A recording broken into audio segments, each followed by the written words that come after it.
안녕하세요. 이소초등학교 6학년 1반 담임교사 김상화입니다. 저는 오늘 학부모님들께 비폭력 대화라는 책을 소개해 드리고자 합니다. 다른 사람들과 대화할 때 상처받았던 경험도 있고, 무엇인가 나는 의도하지 않았는데, 나의 의도와 다른 사람이 다르게 이해하는 듯, 무엇인가 나의 의도가 제대로, 그리고 내가 원하는 대로 전달되지 않았던 경험 다들 있으실 것입니다. 이 책에서는 올바른 대화 방법, 그리고 다른 사람들과 같이 공감하는 대화 방법에 대해서 소개하고 있습니다. 이 책의 저자는 마셸 B 로젠버그인데요. 이 마셸 B 로젠버그는 국제적 평화단체 비폭력 대화센터를 설립하였습니다. 이 책의 출판사는 한국 MVC 출판사입니다. 여기에 MVC는 비폭력 대화의 줄임말입니다. 저는 오늘 비폭력 대화란 무엇인지, 비폭력 대화의 방법은 어떻게 되는지, 비폭력 대화의 장점은 무엇인지에 대해서 소개해 드리고자 합니다. 먼저 비폭력 대화란 상대를 비난하거나 비판하지 않으면서 자신의 마음을 솔직하게 표현하는 방법을 이야기합니다. 상대방이 어떤 식으로 자신을 하든지 상관없이 그 말 뒤에 있는 근본적인 의도, 느낌, 그 사람이 진정으로 원하는 것을 듣게 해주는 대화 방법입니다. 이 방법을 활용하면 서로 공감하면서도 질적인 인간관계를 이룰 수 있습니다.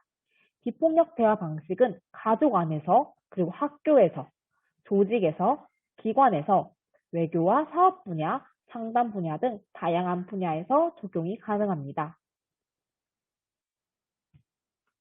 비폭력 대화 방법은 크게 네 가지로 구성이 됩니다. 우리 삶에 영향을 미치는지 구체적인 행동을 관찰하는 것, 그 관찰에 대한 느낌을 표현하는 것, 느낌을 일으키는 욕구, 가치관, 원하는 것을 찾아내는 것, 구체적인 행동을 부탁하는 것으로 나누어집니다. 먼저 비폭력 대화를 하기 위해서는 관찰과 평가를 구별하는 것이 필요합니다. 우리는 평소 평가가 섞인 관찰의 말을 주로 사용합니다.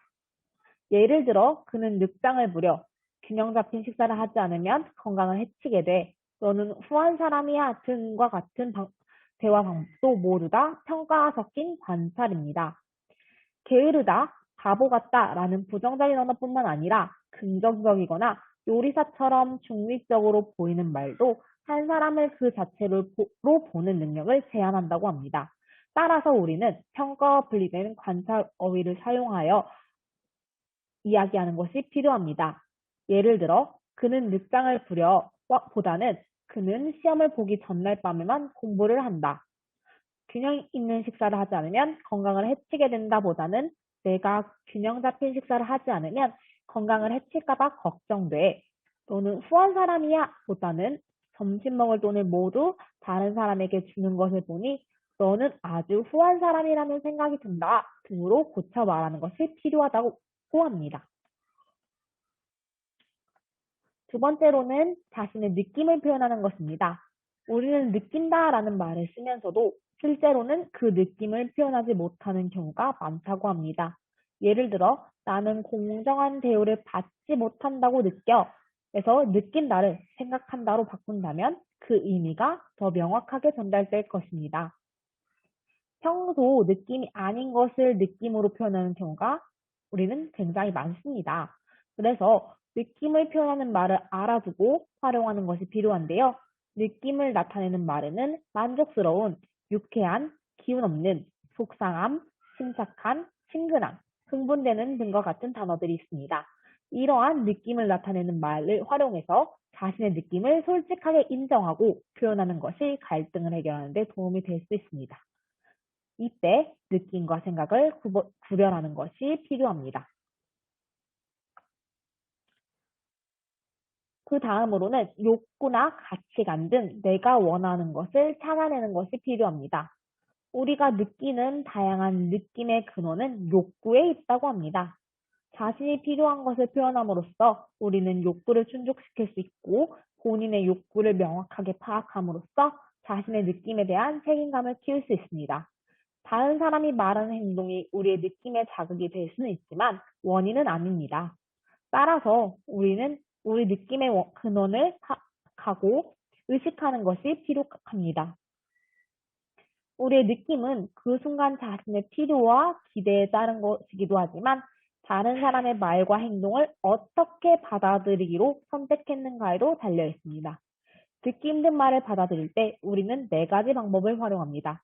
첫째, 자신을 탓하는 방식입니다. 이 방식은 우리의 자존감에 큰 손상을 입힐 수 있습니다. 둘째, 다른 사람을 탓하는 것입니다.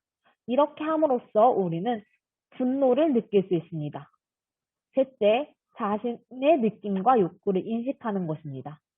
넷째, 다른 사람의 느낌과 욕구를 인식하는 것입니다. 비폭력 대화에서는 이 세 번째 방법과 네 번째 방법을 추구하고 있습니다.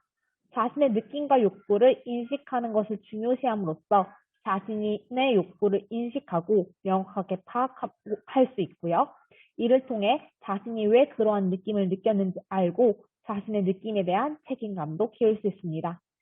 자신의 욕구를 스스로 소중하게 여기지 않는다면 다른 사람도 그것을 소중하게 여기지 않기 때문에 우리는 자신의 요구를 소중하게 여기는 것이 굉장히 중요합니다.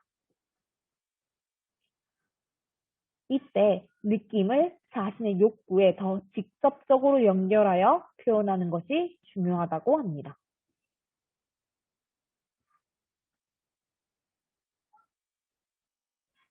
마지막 방법은 행동을 부탁하는 것입니다. 원하는 것을 명확하고 긍정적이며 구체적인 행동 언어를 활용하여 부탁하는 것입니다. 부정적인 표현을 사용할 경우에는 우리가 무엇을 부탁하는 것인지 분명하지 않습니다. 또한 저항감을 불러일으킬 수 있기 때문에 우리는 부정적인 표현보다는 긍정적인 표현을 활용하여 다른 사람에게 부탁을 하는 것이 필요합니다. 모호한 표현은 다른 사람으로 인하여 혼란을 일으킬 수 있습니다. 우리는 자신이 무엇을 부탁하는지 알아차리지 못한 채로 부탁을 할 때가 있습니다. 자신이 부탁하고자 하는 바를 명확하게 인식하고 부탁하는 것이 필요한 이유입니다. 말하는 사람이 느낌과 요구를 직접적으로 표현하지 않는다면 부탁은 다른 사람에게 명령으로 들릴 수 있습니다. 따라서 본인의 요구와 느낌을 명확하게 요구하여 표현하는 것이 필요합니다. 자신이 받고 싶은 것이 무엇인지, 원하는 것이 무엇인지 명확하게 이야기할수록 우리는 내가 원하는 것을 받을 확률이 높아집니다. 또한 부탁을 한 후에는 강요인지 부탁인지를 꼭 확인해야 합니다. 부탁인지 강요인지 구별하는 것이 굉장히 어렵습니다. 이때 부탁과 강요를 구별하는 방법이 있습니다. 어떤 방법이냐면 부탁과 강요를 구별하기 위해선 부탁이 받아들여지지 않았을 때 부탁한 사람이 어떻게 행동하는지를 관찰하면 됩니다. 부탁한 사람이 어떻게 행동하는지를 관찰한다면 우리는 부탁인지 강요인지 명확하게 인지할 수 있습니다. 강요를 받으면 사람들은 복종이나 반항으로 행동을 하지만 말한 사람이 상대방을 이해하려는 태도를 보일 경우에는 강요가 아니라 부탁이 됩니다. 또한 부탁에 응하지 않은 상대방에게 죄의식을 느끼게 하는 것은 강요이지만 상대방의 요구를 이해하는 태도를 보이는 것은 부탁이라고 할 수 있습니다.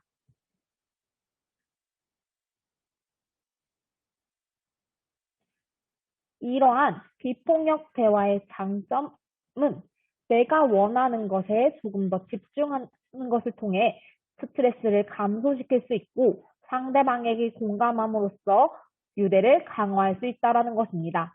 상대방과 대화 시 자신의 욕구나 행동을 명확하게 인지하고 말을 하는 것도 필요하지만 상대방의 입장에서 공감하고 이해하려는 태도가 무엇보다 가장 중요할 것입니다. 학부모님께서도 학생들과 대화할 때 이 비폭력 대화를 활용하여 대화해 보시는 게 어떨까 싶습니다. 저도 이 책을 읽은 후에 학생들과 대화할 때, 아, 조금 더 비폭력적인 방법을 사용해야지, 이러한 방법을 활용하는 것이 좋겠다라는 것들을 많이 깨닫고 느끼게 된 책인 것 같습니다. 들어주셔서 감사합니다. 감사합니다.